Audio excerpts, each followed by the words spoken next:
In the studio tonight, we have the world's fastest 16-inch gaming laptop. We're going to unbox it, take a look at the features, the internals, the performance, and of course some gaming. Hi, this is David at Mash IT, and I finally got in the long-awaited Legion 7i for 2022.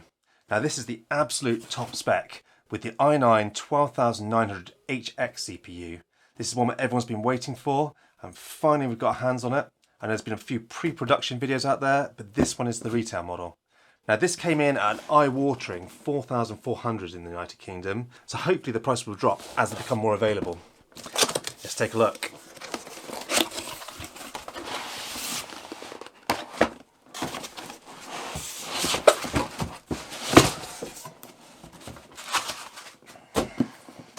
So inside of the large box, we've obviously got the laptop itself and the accessories box. So we're going to start with the accessories and see what we get. So UK power cords, huge power supply. This is massive.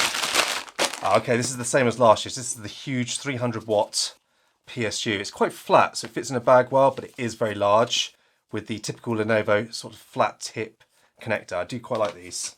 Now last year we did have in the AMD and the Intel Legion 7 laptops. We loved them so much that Gary actually kept the AMD Legion 7, and that is now his daily use video editing computer. So we will do an AMD 2021 versus this 2022 model coming soon. What is this? Okay, so we've got a little plastic Legion case. Right, so let's see what's in here. It's quite attractive. Oh wow, so in here we've got a keycap remover and some switches.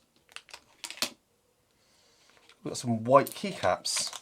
So we've got 4 white keycaps and some of the scissor switches here. I guess this is to remove the WASD keys and put in just some blank whites in there. It's a bit of a strange one, but maybe that's something we'll look at later on. And this little box as well, another nice little touch. This little box is actually magnetic. So a nice little touch from Lenovo there. Clearly that's why it cost £4,000. Right, so let's have a look at the laptop itself. Now they very slightly changed the design, I believe, on this year's Legion, so I'm looking forward to seeing how it looks now. Apparently it looks a bit more premium this year, so let's take a look.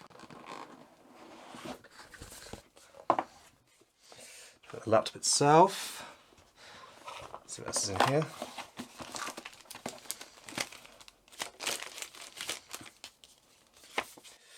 And a little Legion booklet. And warranty card by the looks of it.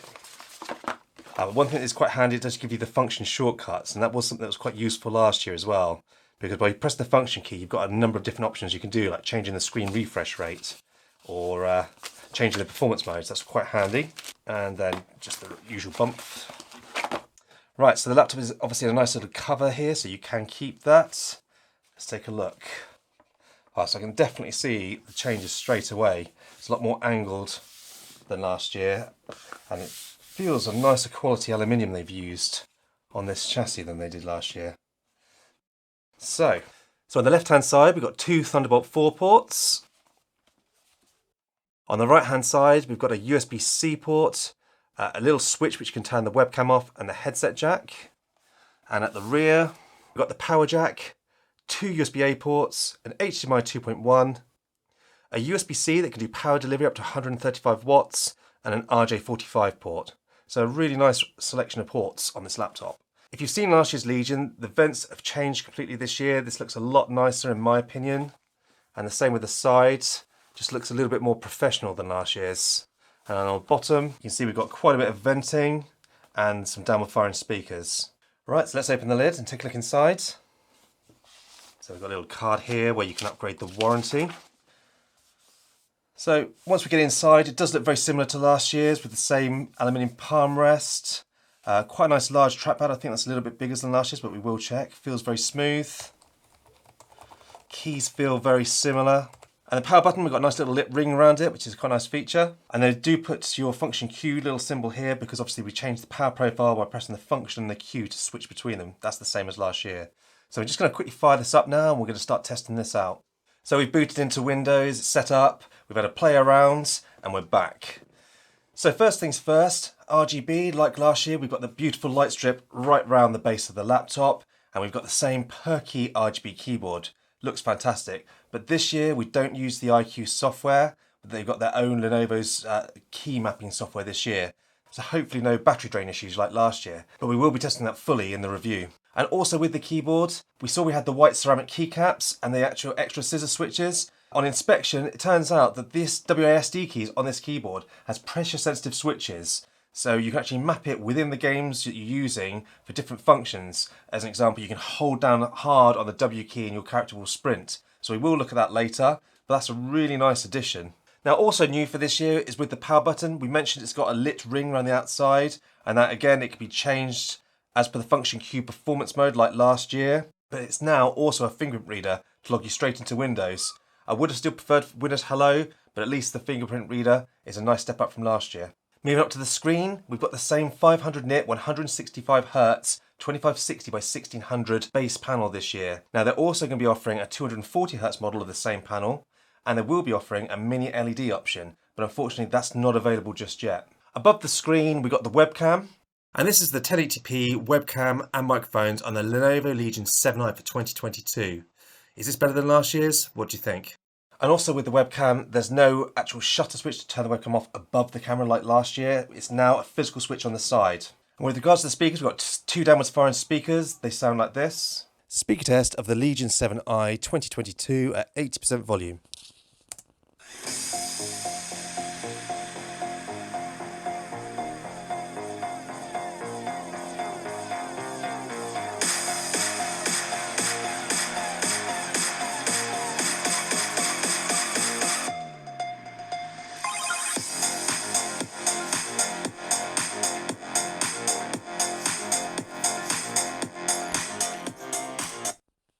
For gaming laptop speakers, they're really quite impressive. So let's power it down and look in the internals.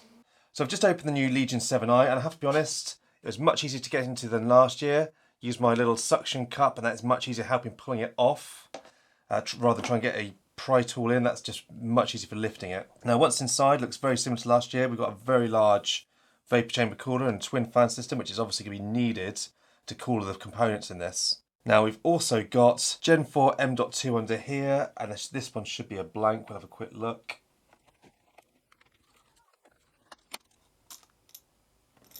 So we've got a second Gen 4 M.2 here if you wish to add a second drive in. We're going to do that later on. See if I can get the RAM cover off. So here is our 2 sticks of 16GB DDR5 RAM. So that can be upgraded later on as well if you wished. And our primary 1TB Gen 4 SSD is under here, and the actual Wi-Fi card is under here, and that is socketed, so you could change that as well. And lastly, we've got the 99.9 watt-hour battery going right across the front. Really good layout, exactly the same as last year's pretty much, very tidy.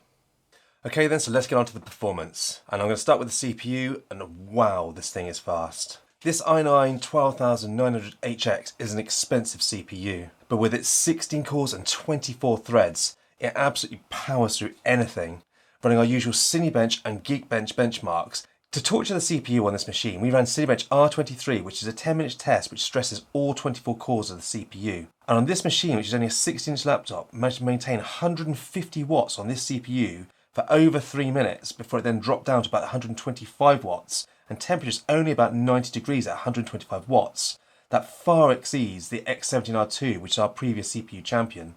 Looking in the Geekbench scores, the single and the multi-core scores are way ahead of anything else we've tested, making this by far and away the best CPU on a laptop to date. Now, as I've said, this is an expensive laptop, and this is an expensive CPU in the laptop. If you go for the slower 12800HX on this Legion, it was about £1,100 cheaper, so it shows you what a premium Intel and Lenovo are putting on the CPU.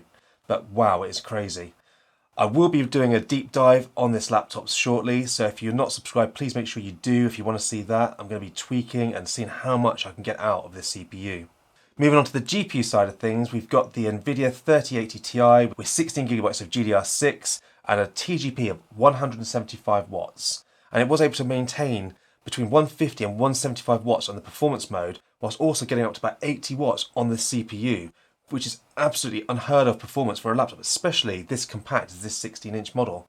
The bigger 17-inch models can't keep up with this. I don't know how Lenovo have done it, but this is incredible performance, which is shown in all the gaming benchmarks that we've completed so far.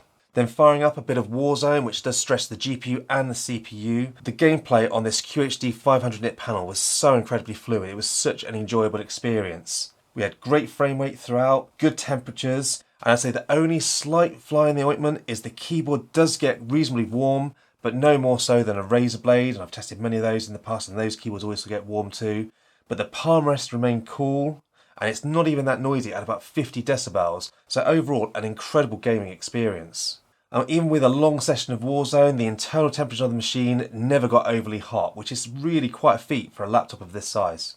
Now, as I've mentioned earlier on, the actual profiles are controlled by a hotkey, which is the function Q, and that, as you press it, switches the light from blue to white to red, red being your performance mode. It does make quite a difference depending on the performance mode you're in. If you're gaming, put it in red and take it to the max. Now, all of this is handled with the Vantage software, which is a pretty good piece of software. I've been using this on the last few Lenovo's and I do like it. It's quite lightweight compared to Alienware Command Center on the Alienwares or the MSI Control Center. This is going to be one of my favourite pieces of inbuilt software. But it's not all good news. We do get quite a few bits of software installed with this, including some antivirus software, which I absolutely hate, especially on a laptop of this price. It really didn't need to be put on there. But we also have the actual key software for adjusting the pressure of the WASD keys, which is really quite an impressive feat for a laptop.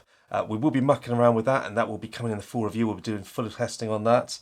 And also we've got Tobii eye tracking software as well, which is, something that I've never personally used, but can be quite useful, certainly for some simulation games. And also you can have it so that when you look away from your laptop, it dims or locks the screen. So quite a useful piece of software in itself. Now, I haven't tested the battery on this laptop. I haven't had the time yet. We've only had it for a couple of days. I really wanted to get our first impressions out, but that will be coming in the full review, so make sure you subscribe for that. But my impressions of this laptop so far is incredibly positive. It is expensive. It retails at about £4,000 in the UK. Now, Lenovo notoriously puts laptops in the UK at a crazy price, and then they'll drop it with some discounts in the future. But obviously, I wanted to get it in straight away, so I paid that money. It is expensive, but I'm absolutely loving it. Especially for a 16-inch laptop to have this much power and this many features. They've certainly taken it up a notch from the Legion 7 of last year. I really like the new chassis design. It looks a lot more professional last year. And I really like the fact they've got rid of the plastic side and back piece that they had on there last year, which I did think on a laptop this expensive looked a little bit tacky. And the fact that you've improved the keyboard with this pressure-sensitive WSD keys is just the icing on the cake. Do I think it's worth £4,000? I don't think any laptop is worth £4,000, but if you can get it on a discount, I would say I would pay £2,500 to £3,000 for a laptop like this. It has really exceeded my expectations, and I review a lot of gaming laptops. Well, that's my thought on the 2022 Legion 7i. I'd love to know what you think of this laptop. Would you consider buying this at its incredible price tag? Do you think this 12900 HX is worth it? And as always, leave your comments down below. I will get back to you. And lastly, thank you for watching.